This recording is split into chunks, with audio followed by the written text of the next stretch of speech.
Last year I went to Phillips, Wisconsin. Has anyone ever been there? Thriving metropolis of 1,400 human beings, 4 hours outside of the airport. I'm going through Amish country. I land in Phillips, Wisconsin. And we go to a manufacturing facility. They make the machines that make paper. And they employ 600 people out of 1,400 in this community. And we go and we're doing a tour there, and I meet Jeff, and he's telling me about, he's been there for 25 years, and up until 2008, this factory was owned by a different company. And I said, what was it like to come to work here? And he said, well, the bell rang and I clocked in. I brought my lunch. The bell rang, told me when to go to lunch. The bell rang, told me when to come back. The bell rang, told me when to leave. I clocked out. I wore a colored hat that showed what level I was on the hierarchy. And pretty much management, if they wanted my opinion, they gave it to me. And I said, what did it feel like to work here? And he said, oh, it was awful. I hated it. I was resentful. I was angry. I brought it home to my wife.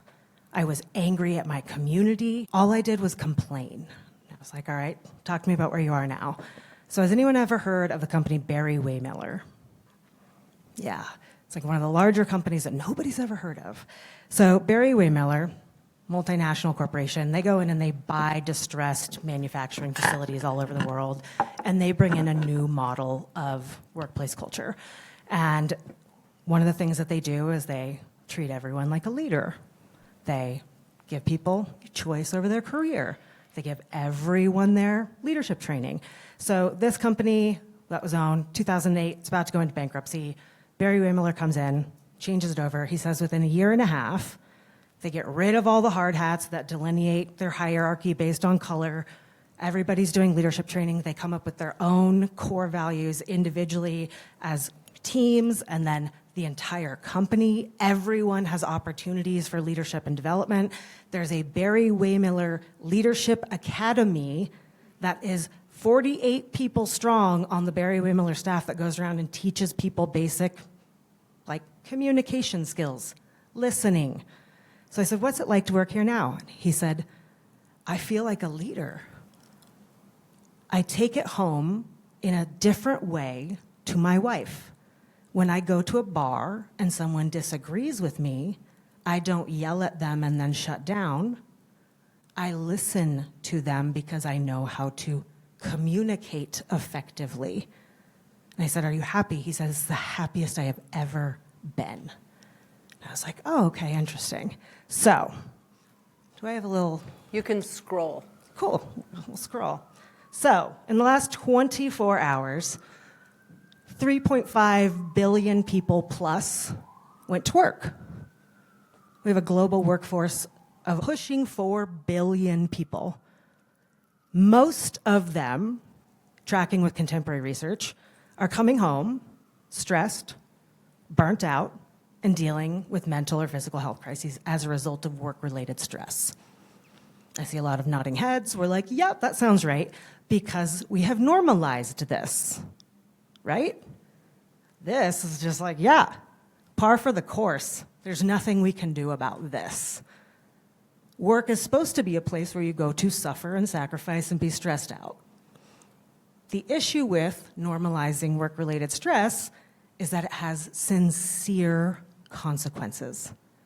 It is destroying people's lives. When you look at the physiological response in your body to stress, it deteriorates your ability to grow and repair tissue, chronic inflammation leading to cancer, autoimmune disorders, cardiovascular disease, increased risk of diabetes, and increased risk of mental health disorders like depression and anxiety.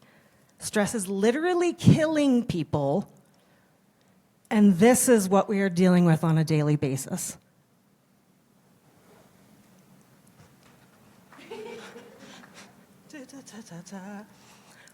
So what is missing from most of the workplaces?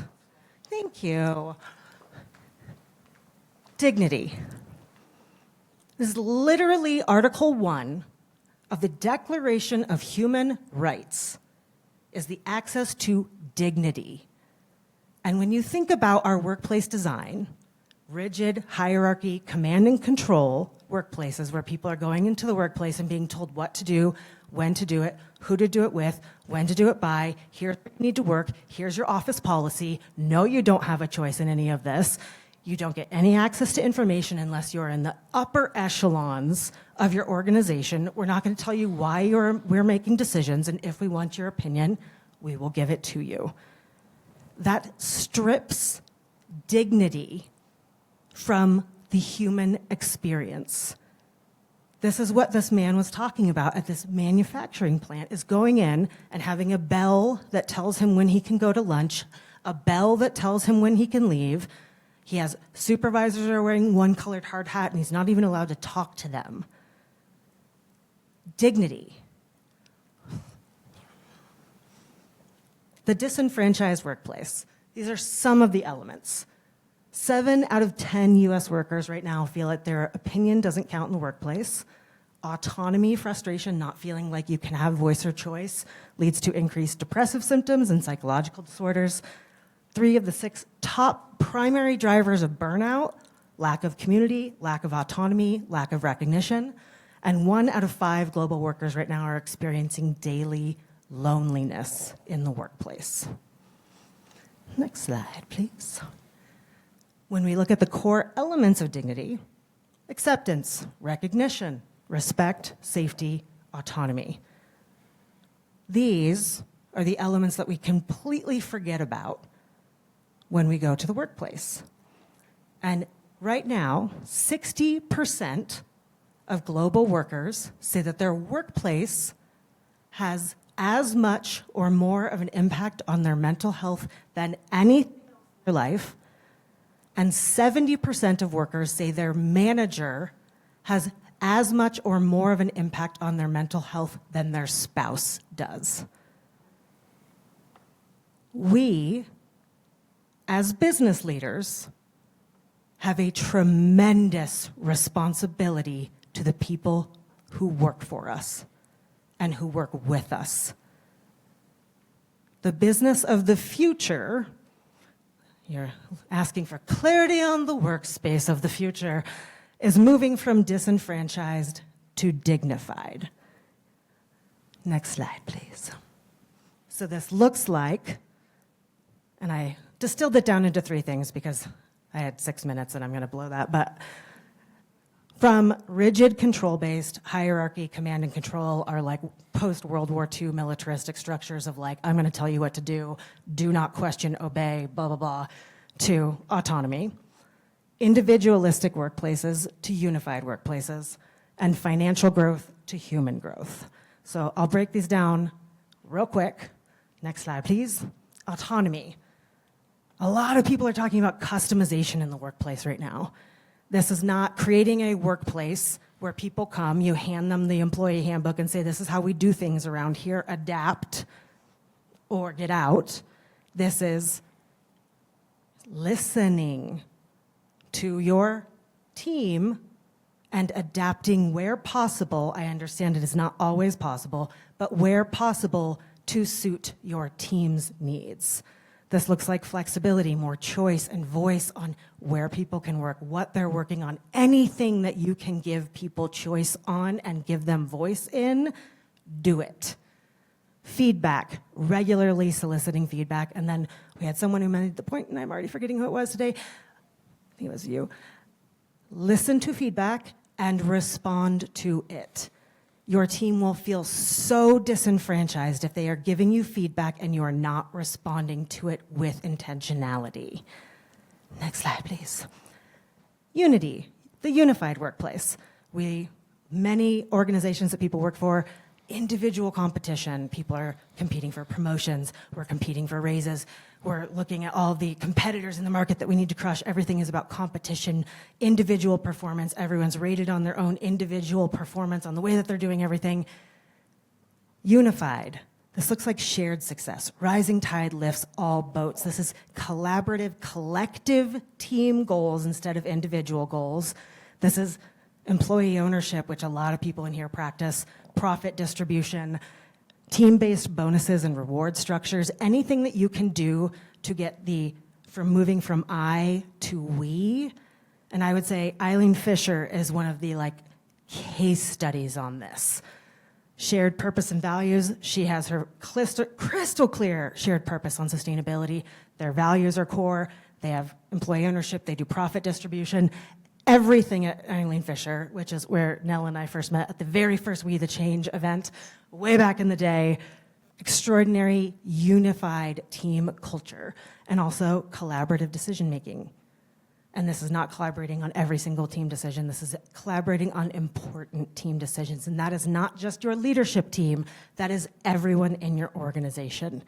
Erin Wade, restaurateur, Homeroom Restaurant in Oakland, California, weekly meetings with her team, 100 people. She pays them to be there. It is fully optional, fully transparent financial. She shares them with everyone. They make decisions as a team. This is everyone from dishwashers and line cooks up to the CEO. Collaborative decision making. Next slide. Growth. So when I say from profit, purely financial growth to human growth. Melanie Gilbecco, anyone? Torani syrups? Anyone have flavored lattes? They're a $500 million company run by Melanie Gilbecco, who's been at the helm for 34 years and has seen annual growth of 20% year over year for 34 years in a row because they focus on human growth. And this is not everyone in her C-suite gets to go to a professional development opportunity once a year because they're on the leadership team. This is everyone is a leader to be developed. Everyone deserves access to leadership training and opportunities for growth and development. The more you grow your team, the more they will grow your company. Personal and professional, this is when I was talking about Barry-Wehmiller, basic communication skills, listening skills, interpersonal dynamics. All of those things not only help in the workplace, but they help everyone outside of the workplace to human better. And self-selected, everyone has a choice. It's not like you have to do these things. The more options you give people that they can opt into, the better. Real quick, benefits of these are both individual and company. And this is what I'm seeing at some of the most incredible companies that I get to interview and learn about. It's individual mental health for every single human that works there. This looks like mental health and well-being, having intrinsic motivation and feeling higher levels of happiness and flourishing. This also benefits the company. This is employee engagement, satisfaction, productivity, innovation, retention, turnover, all of the metrics of success that we traditionally look at that drive company growth and longevity happen when we move from disenfranchised to dignified. So when I'm looking at workplace of the future, that is the framing that I'm beginning to see some of the most innovative and dynamic companies are using right now, is how do we focus on autonomy, unification, and growth. Thank you.